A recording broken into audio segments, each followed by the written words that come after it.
So I haven't gotten up the, I don't know if nerve is the right word, but I've been thinking about this for a few weeks. What if we had a Sunday where it was you have to switch your pew, and you could not sit where you normally sit? Would you? How would that? I wonder how that would go over. Yeah, no. This is where I always sit. I don't sit anywhere. Like Bill, if you came in and your chair was over here, would you go over here and sit, or would you sit it in the pew? So even if it was over here, if I moved it over to the other side, would you still sit in it? All right. I'm moving your chair next week. Huh? Well, I'll move it for you. You won't have to move it, all right? Emily's looking at me, is he serious or is he joking?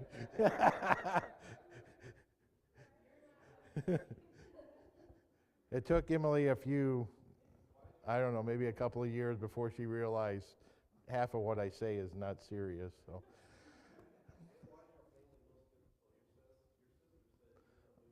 I'm not moving her.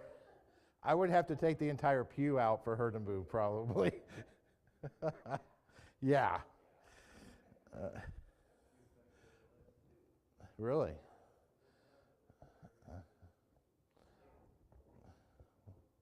How did we get the last two? Okay, that's neat. Surprised you were able to match them so well. You did good. All right, so this is a new quarter. If you're in here, and you'll get new report cards for this quarter, just like you do in school. No, I'm just kidding, Aaron. I'm just kidding. Just kidding. So attendance will be recorded.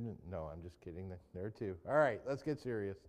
So I had been promising to start talking about Headed to the Office by Glenn Colley, but next Sunday I'm at PTP. And so I was thinking about that. I don't really want to start a new subject and then have miss and then try to pick it up again after I come back. So we're not going to start Headed to the Office today. We are going to talk about an aspect that really affects every part of our life. It affects everything that we do.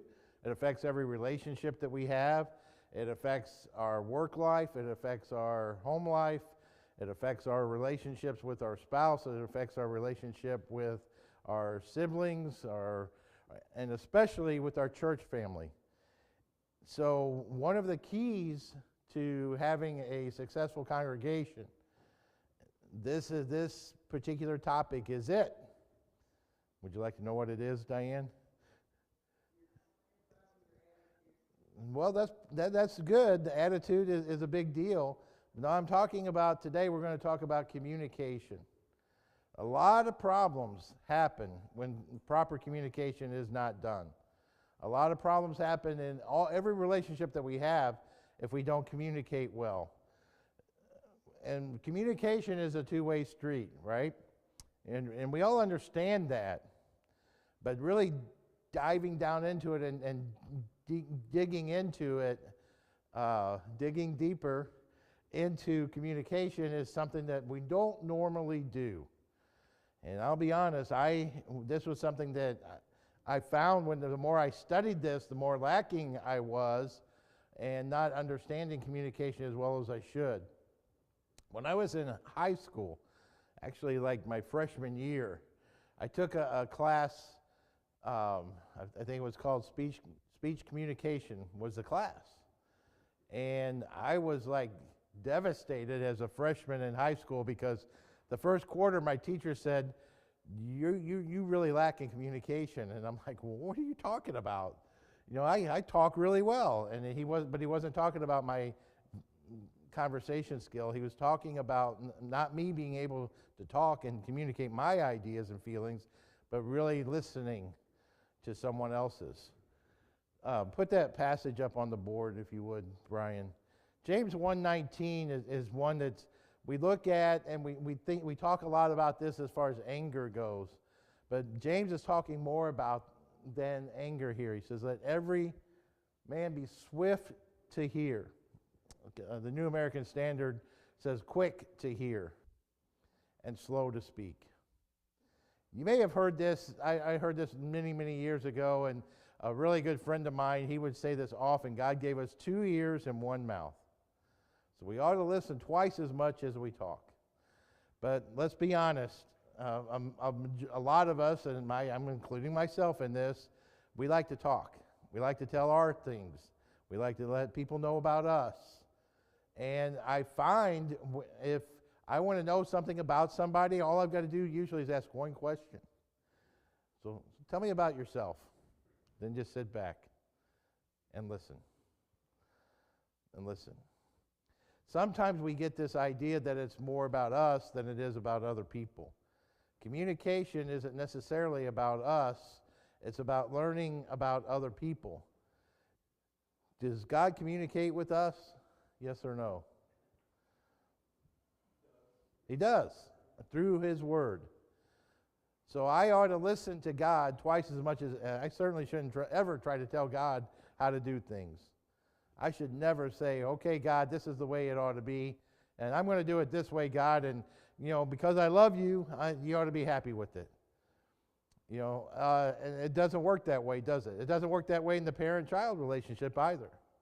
The child should not be able to tell the parent, well, I don't like your rules, so I'm just going to do what I want to do, and you're just going to like it. Now think about that for a minute.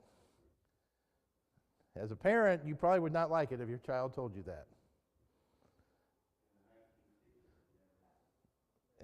I agree. Or the 70s. Listen, that's how people treat God today. I'm a child of God, and I should never go to my Father and say, my Heavenly Father, and disrespect Him and say, I don't care what you say. I don't care what the Bible says. I'm going to do what I want to do and how I want to do it. We have to be careful with that. So if we instill in our children the fact that the parent is in charge, as they grow older, they'll understand better the concept that God is in charge. That's how God has made the relationship. And so communication happens every single day. Now, I'm going to make a statement here, and I want you to think about this. When it comes to communication, and I'm talking about you every day, is there any time that you do not communicate? Is there ever a time when you're not communicating? Yes or no? What's that? When you sleep? Okay. That would probably be it. If you're awake, you're conscious, you're communicating. My wife says that I do that, so I guess I communicate all the time, Brian. She said last night that she had to get up because I was talking too much. You're still communicating. If you're angry, you're communicating that anger. You're communicating as long as you're awake, or in my case, even if you're asleep, you're communicating all the time, whether you're talking or not. Communication is not verbiage. Communication is giving off any kind of a signal to another person. That can be verbal, it can be nonverbal. So you are constantly communicating. When I get up here and speak, or anyone gets up here and speaks, and if they're paying attention to the audience is communicating to them whether or not they're getting the point across of what they're talking about. If they're paying attention to their audience and making eye contact with their audience, they're going to know if their audience is getting it or not, unless you're a student in Mrs. Bailey's 5th grade class. Mrs. Bailey's 5th grade class, I have to tell this story because it's one of my favorites. She was up talking about, I think she said it was science or something, and she was giving her lesson for the day in science, and there was one particular little boy that was just really, she said he was just enraptured, not moving. He was watching her really, really close, and she thought, he is paying attention to everything I say, and he's going to know the answer to the question. And so she asked the question, and she asked little Johnny, I don't know his name, but Mrs. Bailey would tell this story every year. And she said, I said, Johnny, what's the answer? And he says, I don't know the answer, Mrs. Bailey, but you know what, Mrs. Bailey? And she said, what? He said, it's the lower jaw that wobbles. And that's what he was paying attention to, is how her mouth worked, not anything that she said. But she thought, man, he's really paying attention. So he was communicating to her that I'm paying attention to how you're saying it, not what you're saying. But normally, when we're listening to someone, we sometimes, and that's the point behind this story, sometimes we're not thinking about anything or hearing anything that's said. Swift to hear.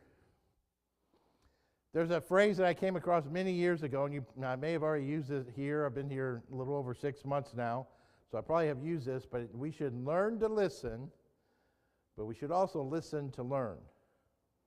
That's what I get out of James 1:19. I should learn to listen so that I can listen to learn. And it's very important for me to do that.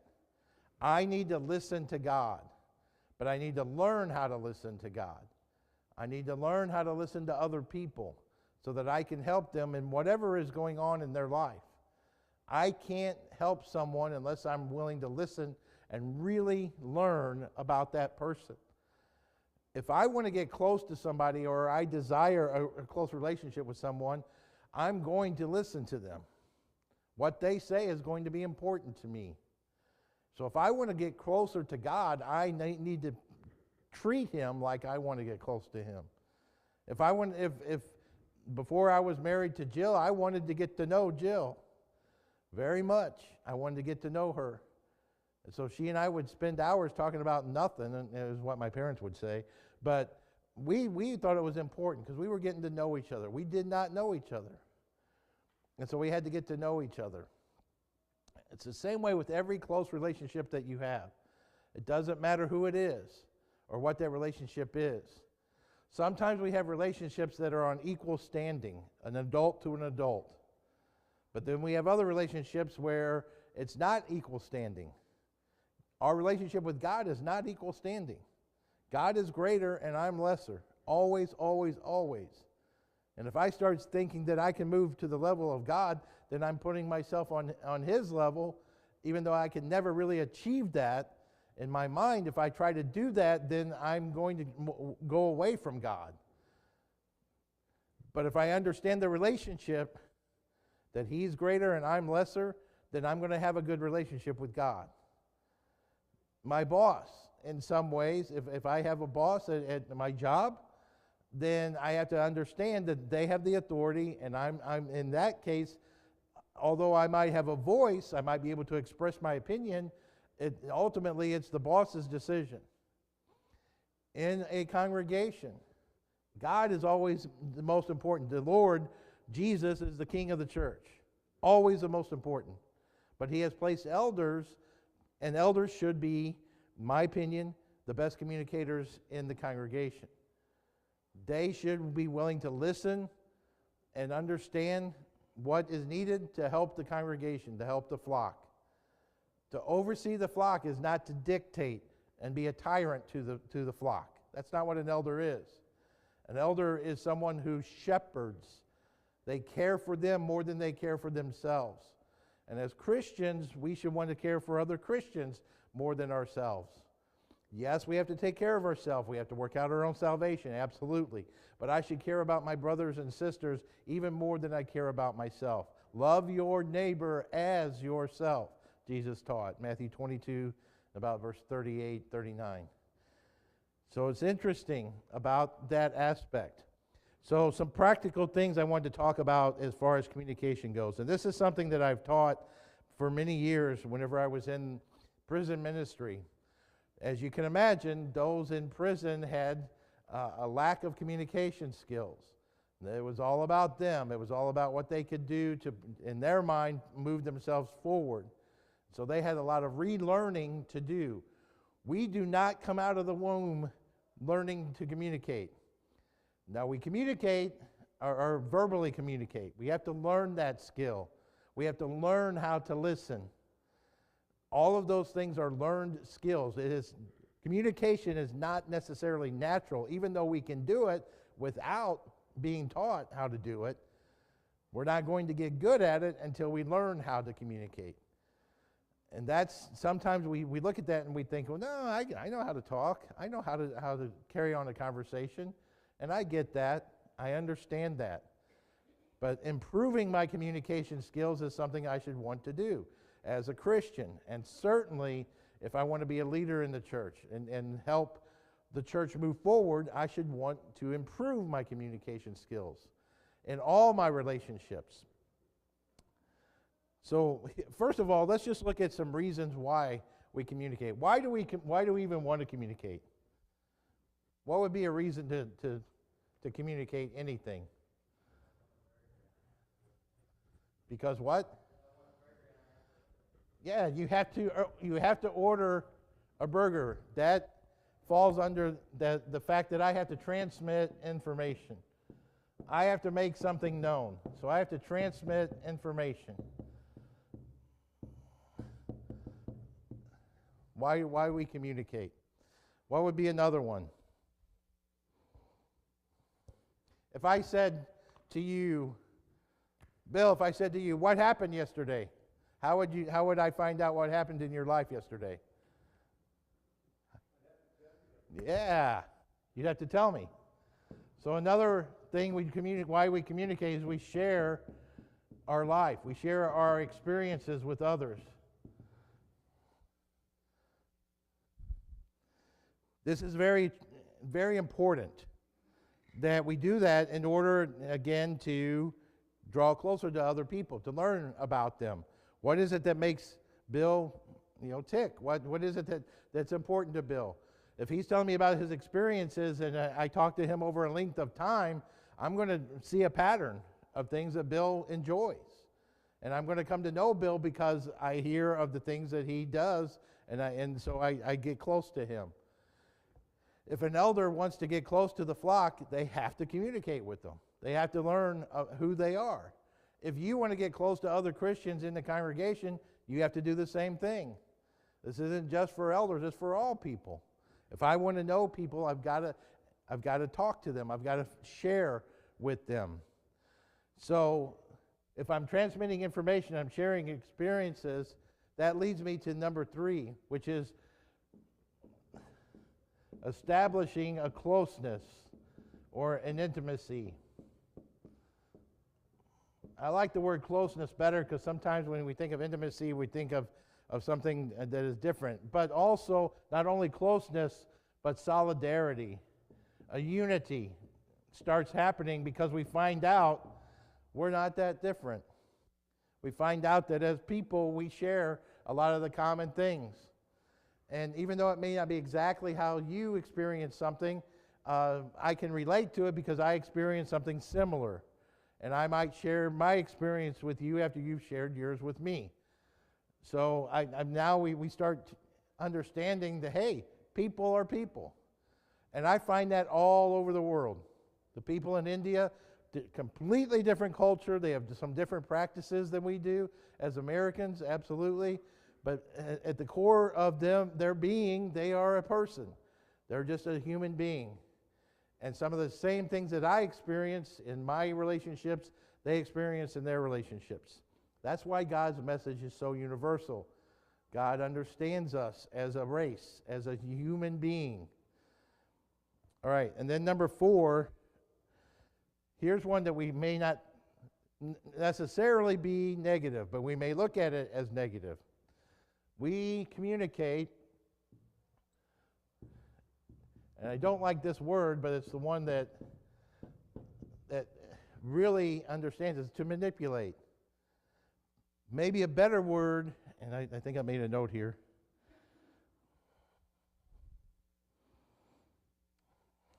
Maybe a better word is to influence. We communicate to manipulate and influence. And let me give you an example of that.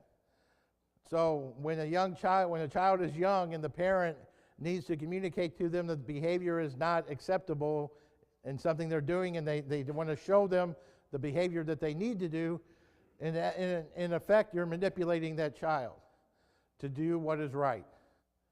So it's the same thing when God gives us His commands and we take His commands to heart. It convicts us.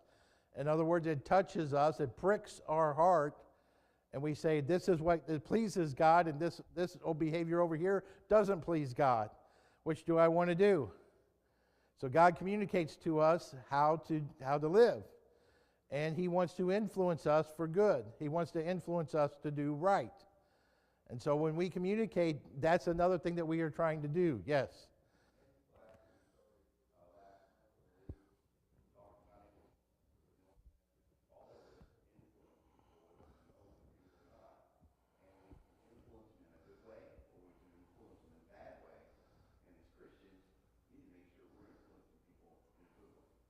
Yeah, let me give you a quick example of that. Sometimes we don't even know we're influencing somebody, but we do. And our influence, we communicate our influence just by doing things, just by our actions, just by how we act can influence someone for good.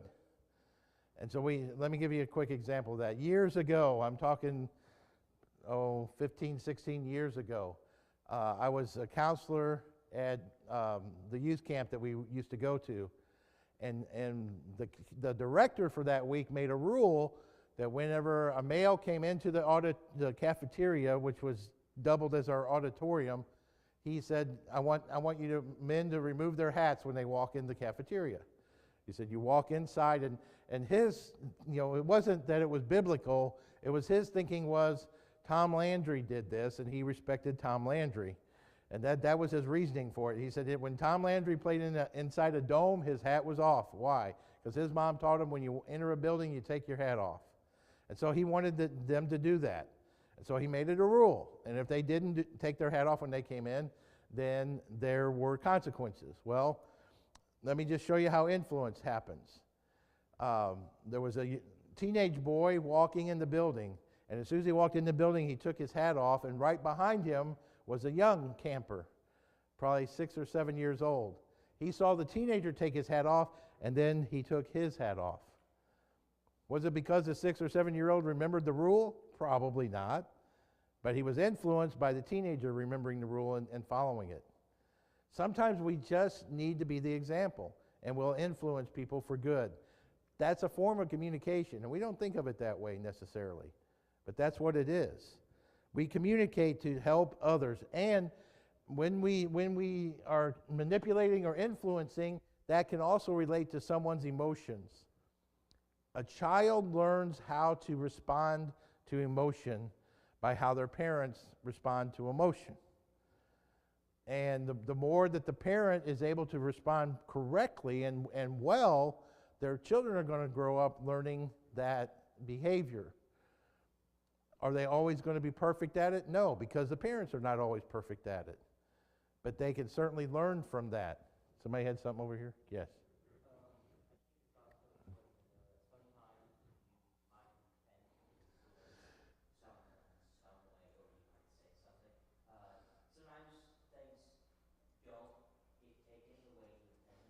Oh, absolutely. Yeah, miscommunication happens all the time. And that's why being swift to hear and slow to speak goes back to that. It's very important. Sometimes a part of being swift to hear is getting clarification.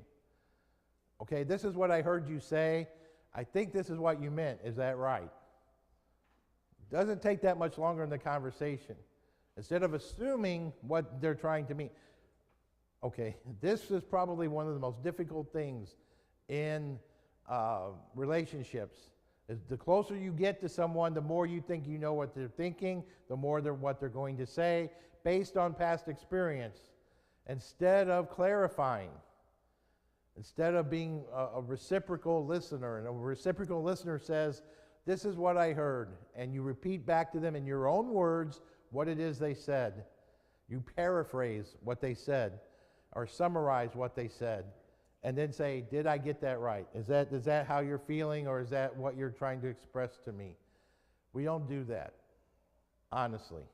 I don't do that, not as near as much as I should. And that saves a lot of things, instead of, as they're talking and all of a sudden I interrupt them because I know where they're going with this, and I'm going to head them off at the pass, and I'm going to get my point across, and they're not going to tell me this again. Oh, that doesn't happen, does it? That never happens. Sure it does. I've counseled enough people to know. I've had it happen in my own, Jill's not in here. Okay, I've had that happen in my own marriage.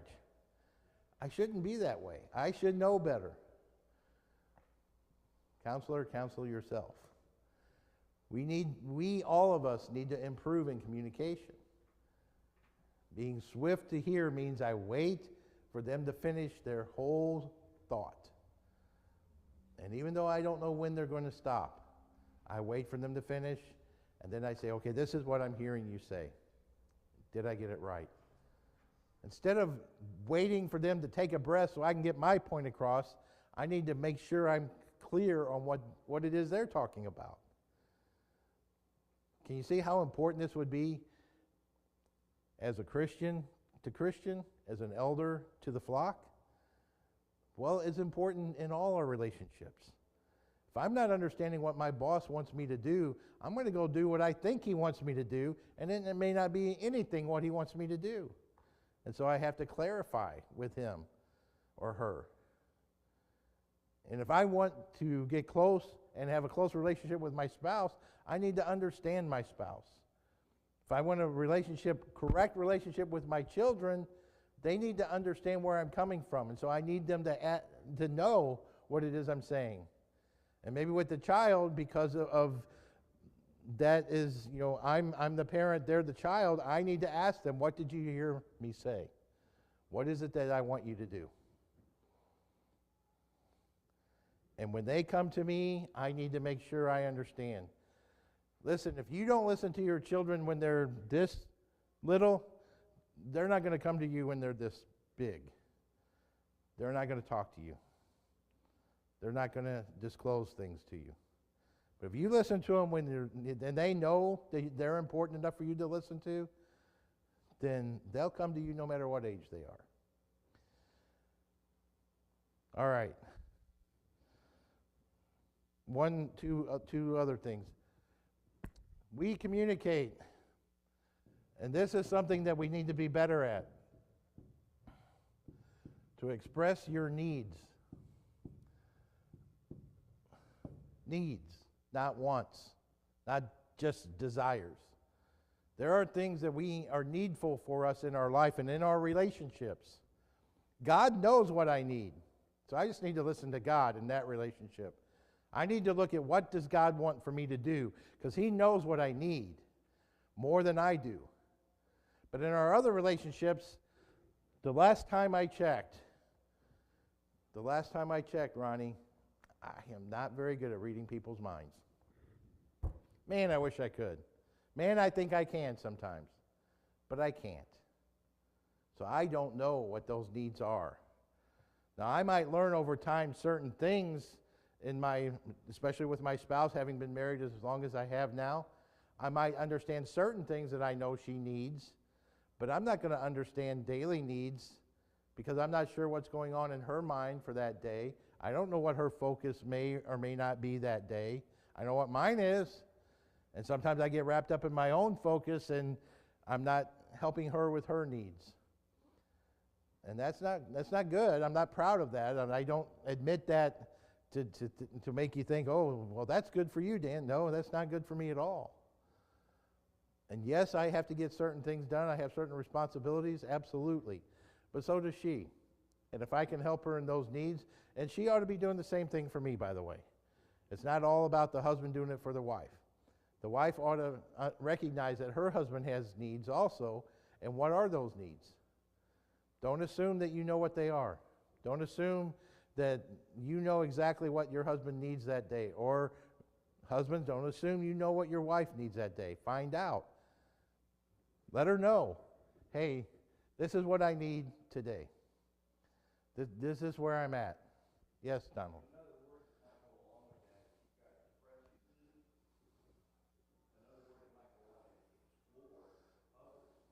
Absolutely. Very good. Needs can be a lot of different things. Our physical needs, our social needs, our emotional needs. Listen, whenever you were sick, the last time you were sick, did you tell anybody? Anybody? Did you let them know, hey, I'm sick today? You didn't? Are y'all awake?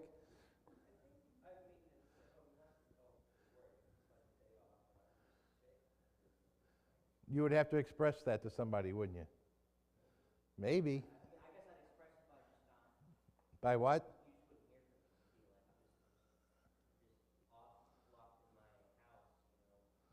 So if you're sick and you're supposed to work that day, you don't have to call into work and, oh, you do. So you have to express that to somebody. Okay, thank you. If you're sick, you need to let somebody know, right? Or a child, if they have a physical need, do they let you know? Do they come and say, I'm hungry? Yep. Little Vera, she's got to the point where she'll come and tell you, I need change. I'm like, oh, great, okay. But we should express our needs. Sometimes we don't want to do that. We want to just take care of our own needs and not bother anybody. Yes, Bill?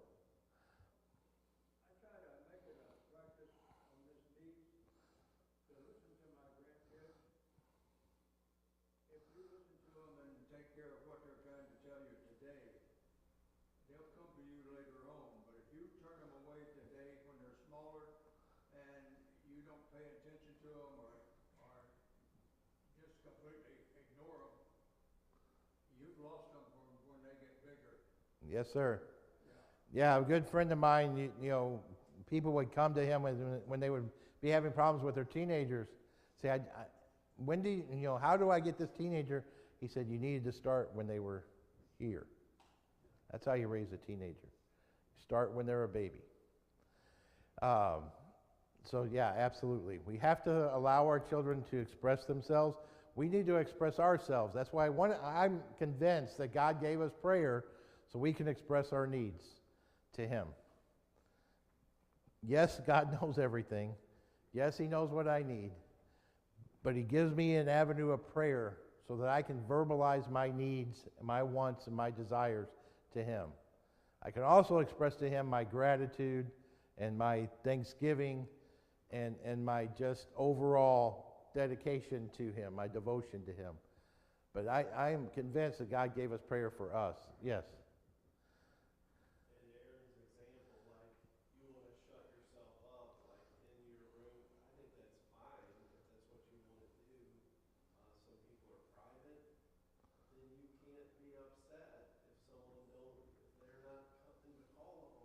Why didn't you call me? I was sick yesterday. Oh, I put my mind reading skills to bed yesterday. Sorry, I should have known. I am, aren't I? I did that on purpose. But you're right, Tracy. I agree. You can't be upset if someone doesn't come to you well, they should have known. How would they know? How would they know? There's no way. Very good point. Yes. When you're talking about God knows our needs, He needs to hear us ask for things.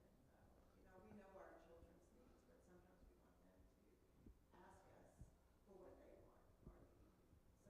So in our prayer, God already knows, but He wants to hear it from us so we can know that we need that. We get so mundane with everything that we're doing every day that we don't think about asking because we already know it's going to be there. Our needs are going to be supplied, but we need to remember to talk to Him and ask Him because He wants to hear that from us, just like we want to hear it from our children. A good father wants to hear from their children, and God is the best father.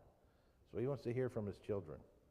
So what Leslie's saying is, even though God knows our needs, He wants us to express those needs to Him. And what does that do? What does that do When you teach your children they have to ask before they get to fulfill their need instead of just going and grabbing something and fulfilling that need, you're teaching that child to ask, right? You're teaching that child manners. You're teaching them to respect your authority as the parent to decide for them if that's proper for them to have at that moment. Well, why would we not think that God wants us to go to Him to respect His authority? If we're not careful, what do? We leave out the part about praying to God and asking Him for our needs, and we just try to take care of ourselves that day. And let's never get to I had a person tell me, well, God's so busy, He doesn't want to hear from me.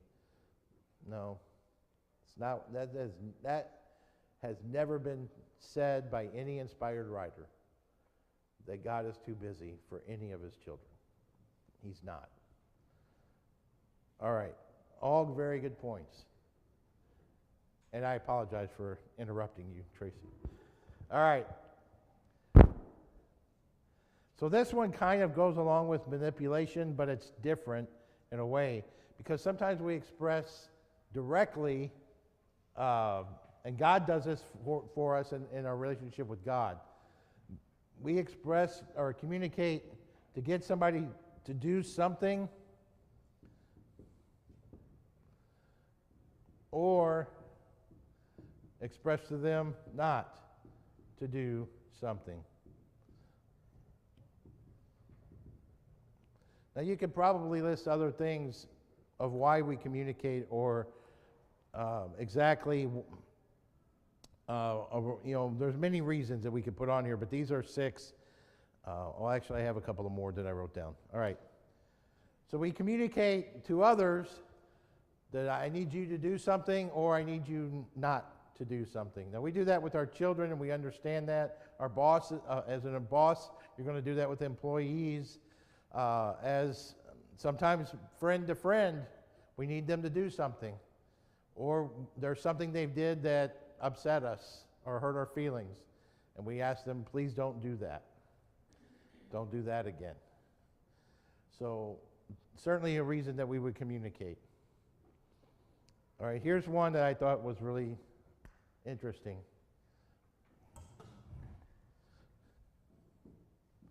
We communicate to ourselves to control our actions, our feelings, our emotions. Similar, but there's a slight distinction between feeling and emotion. Feeling can be based on something that, emotion can too, but feeling certainly can be based on a falsehood. Our emotions is our reaction to things, not how I feel about something, but how I react. Something triggers an emotion. Well, how do I respond to that? Slow to wrath. If you go on to verse 20, it talks about how the anger or wrath of man does not achieve the righteousness of God. And so we have to be very careful with that. So I'm a huge believer in self-talk. And I think we need to have conversations with ourselves. And people say, well, I don't answer myself, so I'm not crazy. I think you should answer yourself. And here's what I mean by that. If I'm having a conversation in my head about something that I need to make a decision on, and in my head I'm thinking of all the possibilities of how I think that might, the outcome might be, I needed to make a decision on how I'm going to approach it based on how I think the outcome will be. And so I've got to make a decision on that. So I've got to have that two-way conversation in effect. Now, I don't have to verbalize that. I can do all of that internally. But self-talk has to happen. What's another reason to have self-talk? Actions. So as I go throughout the day, I've got to keep myself on task. One way to do that is to obviously make a list and check it off, but I can make a mental list, a mental note that I need to do this or that. Or if I don't, hopefully my mind is to the point where, I forgot to do this or I forgot to do that. For me, it's my morning routine. If I get off of my morning routine, I've got to remind myself, oh, I didn't do this yet or do that yet. I can't tell you how many times I walk out to the car and then remember that I've got to put my hearing aids in, or I remember I left my phone on the nightstand, or I didn't put my watch on, or left my Bible case in the house, or whatever it is. And fortunately, usually it happens before I leave the house, but sometimes it happens when I'm halfway here to the building. It's like, oh, well, won't have my hearing aids today. That might not be a bad thing. I don't know. No, just kidding. I can hear without my hearing aids, just not nearly as well as with them. Which was, I found that fascinating that after a year of wearing them, my hearing without my hearing aids actually improved a little bit. Not a lot, but a little bit. And the lady that did my testing, she said that almost never happens. So I don't know if it's because I got my hearing aids at such a young age, or which, in my opinion, a young age. Some others, I need them a long time. What's that? It's all in my head. You're right. It probably is. Very. That's. I think that was what my wife told me. All right. Basically controlling our behavior is what we're doing when we do self-talk. We're controlling ourselves, helping ourselves be in control of everything we do and say. And that's difficult at times, right? Certainly difficult at times. Tracy, I promise I won't interrupt you if you have another comment. All right, next. We can communicate, and people do communicate, to deceive others.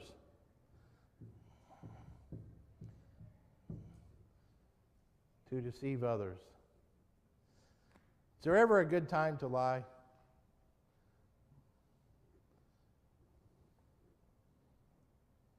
there ever a good time to do the wrong thing? Is there a right time to do wrong? Have you ever told somebody something and maybe left part of it out? I have. Yeah. I think we've all done it at one time or another. And we may do it with our children because, well, they're not old enough to know this or that. And that's not deception. That's being prudent as a parent. Deception is when we're doing it for our advantage, I think. We're deceiving someone to take advantage have an advantage in our life. Let's be very careful with that. We may think we're protecting someone when we keep the truth from them. Oh, I don't want to hurt their feelings, so I'm not going to tell them the truth. That's the worst tie they ever could have picked out this morning to put on. And I don't say that to be mean to people. No one else is wearing a tie in here but me. What I'm saying is sometimes we need to be truthful, but we need to do it in a effective manner. Not, we can be right and we can be truthful and do it in a very ineffective manner and maybe lose our influence over that person. So there's a way to tell the truth and not to do it. An example I heard years ago was where a mother did not want her daughter dating someone. And so she lied to the daughter about that person and said something very bad about their character. That was not true. Now, the mother may have thought they were justified because they ended a relationship that they thought was bad for their daughter to be in. But was it the right way to do that? Sometimes we just need to express how we feel. I don't know what it is about this person or this particular thing, whatever the situation is. I don't know what it is. I can't put my finger on it, but it doesn't feel right, and I wish you would end that relationship. Now, depending on the relationship you have with your child, that may drive them into that relationship more, or you may have a good relationship with your child and they respect you, and they may start looking at it differently, maybe not in the relationship right away, but think about it. Think about the relationship and that they're in. All right, we've got 5 minutes left. The one last thing I wanted to do was directions for communication. I'm running out of room on the board, so I'm just going to list these. external topics. This is when you just talk about things. It's very impersonal. It's not a real personal communication, but it's a communication nonetheless, where you might just talk about the weather, talk about a TV show, talk about a ball game or whatever it is. Just we call it chit chat a lot of times, right? But that's communication, and it still is fostering a relationship with someone. Another direction for communication we've already covered, but it's more internal. It's about yourself, where you tell people about how you feel and what your experiences and your needs are. This is not necessarily self-centered. And a lot of times we'll look at this and say, that's not being humble.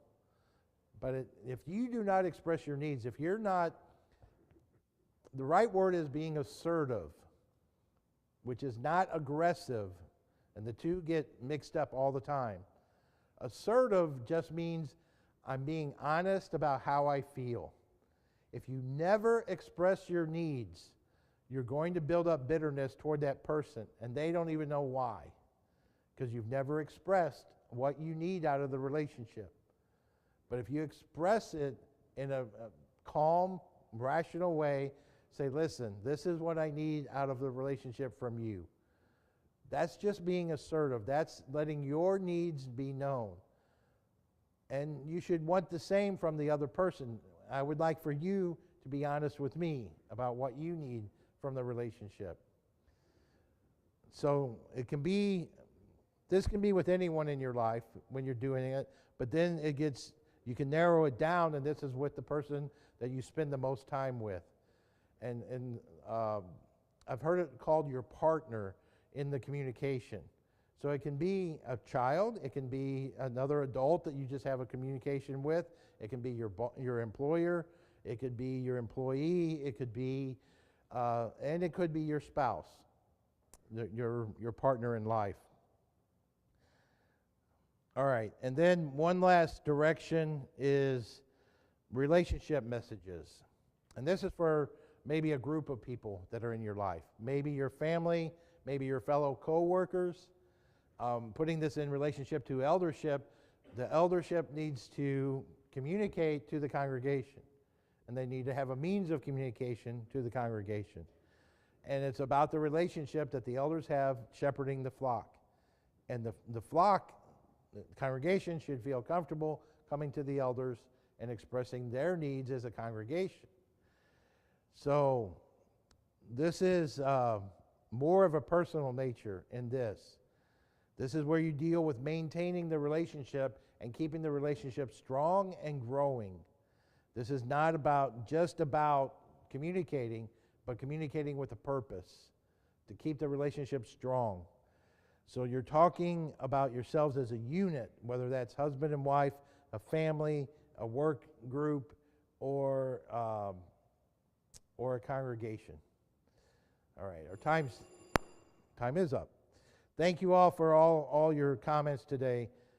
Very good comments. There's more that I'd like to talk about, and I may end the eldership, once we start the eldership thing, I may end the quarter with coming back to communication. All right, thank you very much.